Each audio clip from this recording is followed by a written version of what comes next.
Hello, कैसे हैं आप लोग। आई होप के अच्छे होंगे। आपकी जो स्टडी चलेगी बहुत बेहतरीन चलेगी। तो आज के क्लास में बात करने वाले हैं क्लास 12th के। याद रखिएगा फिजिक्स को तमाम क्वेश्चन जो आपके एग्जाम में छपने वाला है, ठीक है बाबू। एक भी क्वेश्चन को छोड़िएगा मत, क्योंकि आप सभी को पता है अगर एक प्रश्न छोड़ते हैं और वही प्रश्न आपके एग्जाम में आ जाए तो आप क्या करेंगे, ठीक है। तो हमारे तरफ से जो है एक भी क्वेश्चन को जो है मत छोड़िएगा, ठीक है ना। तो चलिएगा बिना टाइम को क्वेश्चन की तरफ बात करते हैं। इससे पहले क्लास को लाइक नहीं किया तो क्लास को लाइक करके चैनल को सब्सक्राइब कर लीजिएगा, ठीक है। और 1 नंबर क्वेश्चन आपके स्क्रीन पर आ चुका है, जल्दी से बतलाइएगा। और आपके एग्जाम 2023 में यह क्वेश्चन आ चुका है, ठीक है ना। कहिएगा ना।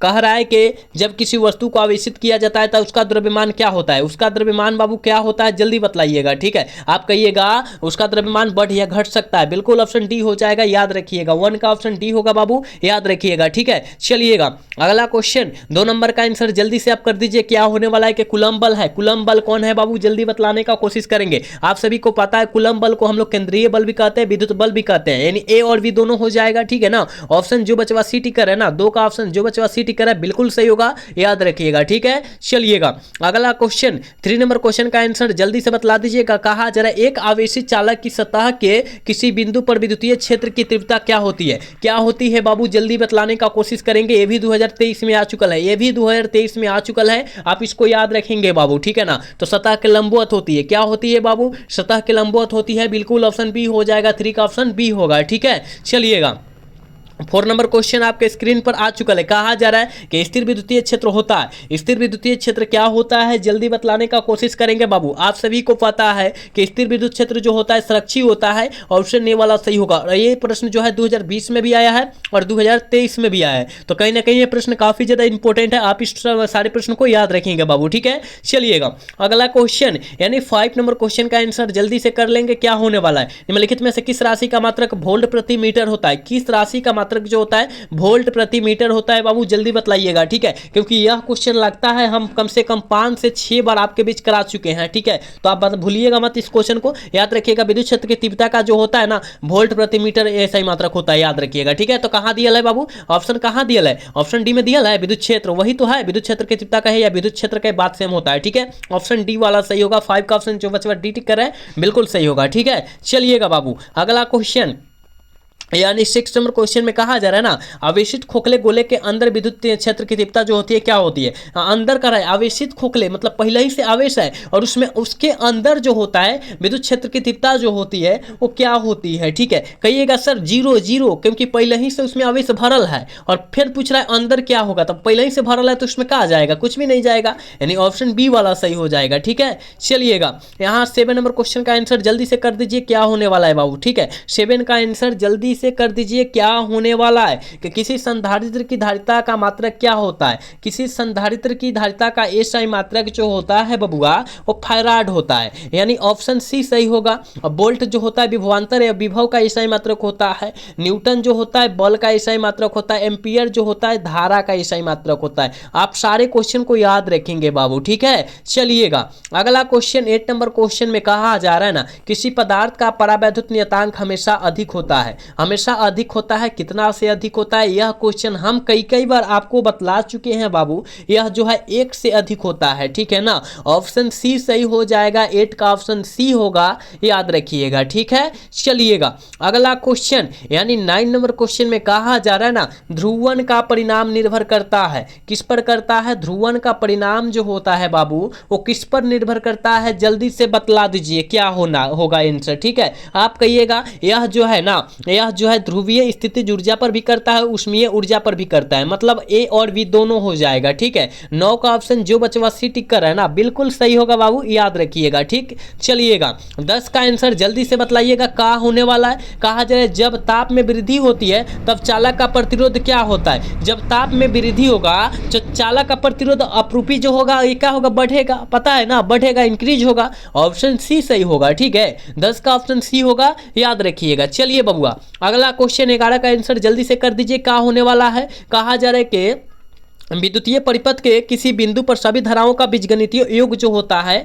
वो कितना होता है? बीजगणितीय योग जो होता है बाबू वो कितना होता है, जल्दी बतलाइएगा। ठीक है, आप कहिएगा सर हमको पता है शून्य होता है, ठीक है ना, शून्य होता है, बिल्कुल ऑप्शन बी होगा 11 का, याद रखिएगा। ठीक, चलिएगा नेक्स्ट क्वेश्चन 12 का आंसर जल्दी बतलाइएगा। ये भी क्वेश्चन हम जो है आपको बहुते बार यह क्वेश्चन करा चुके हैं बाबू कि किलोवाट घंटा का एसआई मात्रक जो होता है क्या होता है, किसका मात्रक होता है? किलोवाट घंटा जो होता है वो किसका मात्रक होता है बबुआ, जल्दी बतलाइएगा। वो जो होता है ऊर्जा का मात्रक होता है, बिल्कुल ऑप्शन बी होगा 12 का, याद रखिएगा। ठीक है बाबू, चलिए यहाँ 13 नंबर क्वेश्चन आपके स्क्रीन पर आ चुका है। कहा जरा इलेक्ट्रॉन वोल्ट मापा जाता है, ईवी जो होता है ये किनके द्वारा मापा जाता है? इलेक्ट्रॉन वोल्ट को ईवी कहते हैं। यह जो है किनके द्वारा मापा जाता है? आप कहिएगा ऊर्जा के द्वारा मापा जाता है बाबू, ऑप्शन डी सही होगा 13 का। ठीक है, चलिएगा अगला क्वेश्चन की तरफ बात करें, यानी 14 नंबर क्वेश्चन में कहा जा रहा है एम्पियर घंटा का मात्रक होता है। एम्पियर घंटा का एसआई मात्रक जो होता है वो क्या होता है? इस तरह लिखा रहेगा, देखिएगा कहीं कहीं इस तरह भी लिखा रहेगा तो आपको घबराना नहीं है,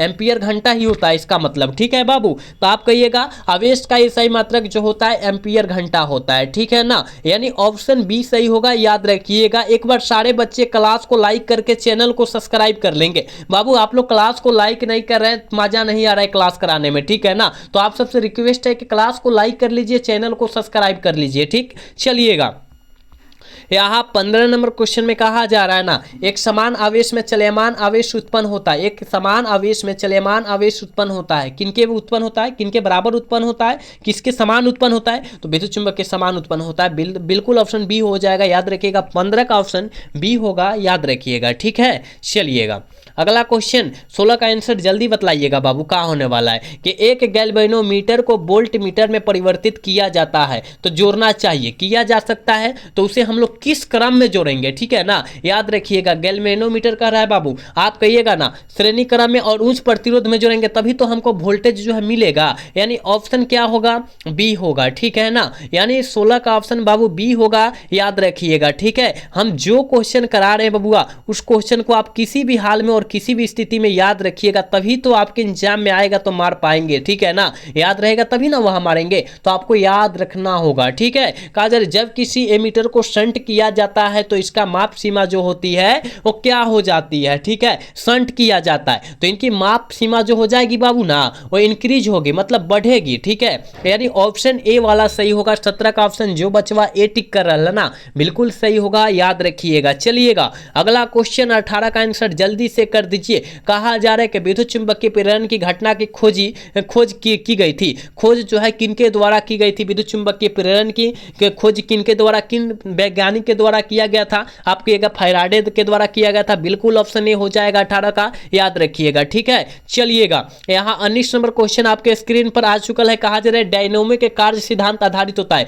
डायनोमो का कार्य सिद्धांत जो होता है आधारित जो होता है वो किस पर होता है बाबू? तो याद रखिएगा विद्युत चुंबकीय प्रेरण पर होता है, बिल्कुल ऑप्शन बी हो जाएगा इसका, याद रखिएगा। ठीक है, हम जो क्वेश्चन आपके बीच प्रोवाइड कर रहे हैं, दे रहे हैं, उस क्वेश्चन को केवल याद रख लेते हैं ना तो एक भी प्रश्न नहीं छूटेगा परीक्षा में आने वाला है। ठीक है बाबू, चलिएगा अगला क्वेश्चन 20 नंबर क्वेश्चन में कहा जा रहा है कि सप्रेषण करे के स्वप्रेरकत्व का एसआई मात्रक जो होता है क्या होता है? और ये भी आपके एग्जाम में कई बार क्वेश्चन आ चुका है बाबू कि स्वप्रेरकत्व का एसआई मात्रक जो होता है वो क्या होता है? ठीक है, आप कहिएगा कि स्वप्रेरकत्व का एसआई मात्रक जो होता है हेनरी होता है। ठीक है ना, याद रखिएगा, याद रखने का कोशिश कीजिएगा सारे क्वेश्चन को। ठीक है, चलिए इसका बतला दीजिए। कहेगा प्रतिघात का एसआई मात्रक कहेगा, प्रतिरोध कहे, प्रतिबाधा कहे। अगर इसका एसआई मात्रक पूछता है तो आंख मुद को आपको मोह क्या मार देना है? ओम मार देना है। ओम का संकेत इस तरह का होता है। ठीक है,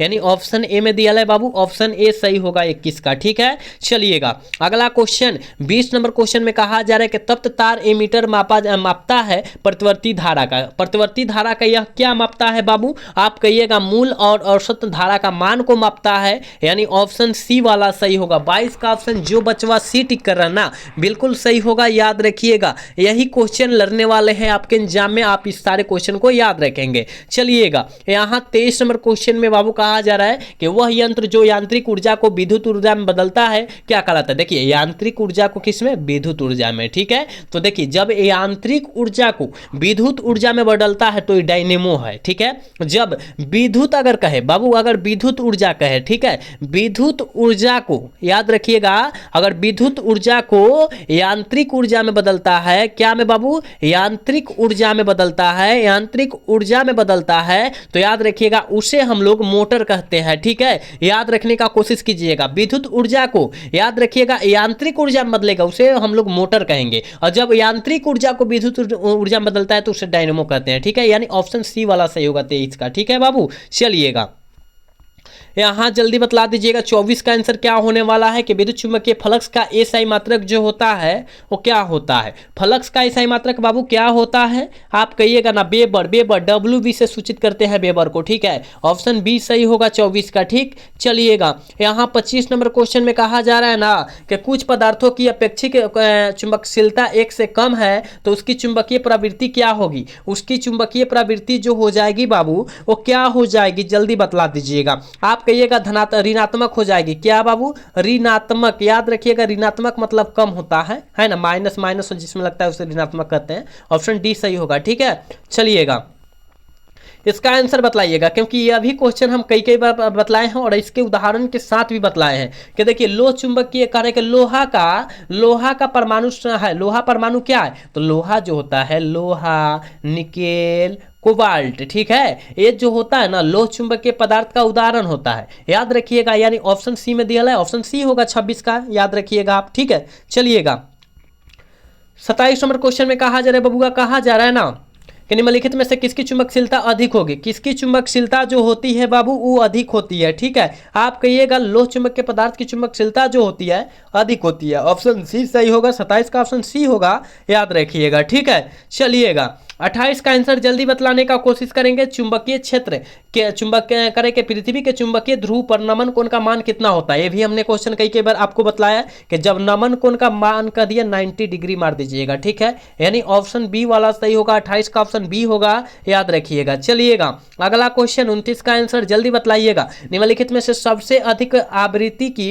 विद्युत चुंबकीय तरंगे है। विद्युत चुंबकीय तरंग क्या है, जल्दी बतलाइएगा। 29 का आंसर क्या होने वाला है बाबू, आप कहिएगा गामा किरणें है, ठीक है। यानी ऑप्शन ए वाला सही होगा 29 का, याद रखिएगा, ठीक है। चलिए, 30 नंबर क्वेश्चन में कहा जा रहा है ना, कहा जा रहा है कि विद्युत चुम्बकीय तरंगों की प्रवृत्ति की हो सकती है। विद्युत चुम्बकीय तरंगों की प्रवृत्ति जो होती है वो कैसा हो सकता है, तो अनुप्रस्थ बाबू हो सकता है, बिल्कुल ऑप्शन ए होगा 30 का, याद रखिएगा। 30 का ऑप्शन क्या होगा, ए होगा, ठीक है। चलिएगा, 31 नंबर क्वेश्चन का आंसर जल्दी बतलाइएगा। ये भी क्वेश्चन हम कई बार बतलाए हैं और आपके एग्जाम में ये भी क्वेश्चन कई बार आ चुका है, ठीक है, कि समतल दर्पण की वक्रता त्रिज्या क्या होती है। समतल दर्पण की वक्रता त्रिज्या जो होती है बबुआ वो अनंत होती है, इन्फिनिटिव होती है, क्या, इन्फिनिटिव होती है, ठीक है। यानी ऑप्शन सी में दिया है, ऑप्शन सी सही हो जाएगा, ठीक है। चलिएगा, अगला क्वेश्चन 32 का आंसर जल्दी से कर दीजिएगा। कहा जा रहा है कि किस कारण से हवा का बुलबुला पानी के अंदर चमकता नजर आता है। चमकता नजर आता है किस कारण से बाबू, तो याद रखिएगा पूर्ण प्रवर्तन के से, ठीक है ना। ऑप्शन डी सही होगा, 32 का ऑप्शन डी होगा, याद रखिएगा। चलिएगा, यहाँ जो है 33 नंबर क्वेश्चन का आंसर जल्दी से कर दीजिएगा। कहा जा रहा है सामान्य नेत्र के लिए स्पर्श दर्शन की न्यूनतम दूरी क्या होती है। ये सारे बच्चे को पता है और आप सभी को भी पता है कि आपके एग्जाम में यह क्वेश्चन कितना बार पूछा गया है, कितना बार पूछा गया। सारे बच्चे को, जो बच्चे देख रहे हैं ना, वो सारे बच्चे को पता है कि कितना बार यह क्वेश्चन आया है, ठीक है। तो सामान्य दर्शन के लिए स्पर्श दर्शन की न्यूनतम दूरी जो होती है 25 सेंटीमीटर होती है, पता है ना, याद रखिएगा। ऑप्शन डी सही होगा, ठीक है। चलिएगा, 34 का आंसर जल्दी बतलाइएगा बाबू, क्या होने वाला है, ठीक है। 34 का आंसर जल्दी से बतला दीजिए कि प्रकाश किस प्रकार के कणों का कंपन से बना होता है। कणों के कंपन से बना होता है। 34 का ऑप्शन क्या होगा, आप कहिएगा सर ये जो कंपन से बनता है ना, ईथर कण से बनता है, बिल्कुल ऑप्शन ए होगा 34 का, याद रखिएगा, ठीक है। अगला क्वेश्चन यानी आज के क्लास के लास्ट क्वेश्चन 35 नंबर क्वेश्चन है कि वह घटना जिसमें कुछ धातुओं पर प्रकाश पड़ने पर उसमें इलेक्ट्रॉन उत्सर्जित होती है तो कहलाती है। तो क्या कहलाती है? बहुत इंपॉर्टेंट क्वेश्चन है बबुआ, इसको याद रखिएगा। वह जो कहलाएगी प्रकाश विद्युत उत्सर्जन कहलाएगी। बिल्कुल ऑप्शन ए वाला सही होगा, 35 का ऑप्शन ए होगा, याद रखिएगा। ठीक है, तो आपके बीच हमने 35 क्वेश्चन कराया है, लेकिन वह तमाम क्वेश्चन कराए हैं जो आपके एग्जाम में छपने वाला क्वेश्चन है। ठीक है ना, तो आपको जो है इस क्वेश्चन को किसी भी हाल में और किसी भी परिस्थिति में याद रख लेना है। ठीक है, और 35 में आप कितना सही कर पाए हैं जरूर ईमानदारी पूर्वक आप बतलाने का कोशिश करेंगे। ठीक है, आज का क्लास जो है कैसा लगा? अगर अच्छा लगा होगा तो चैनल को सब्सक्राइब और वीडियो को लाइक करना भूलिएगा। मिलेंगे अगला सेशन में। जय हिंद, जय भारत, टाटा, बाय बाय।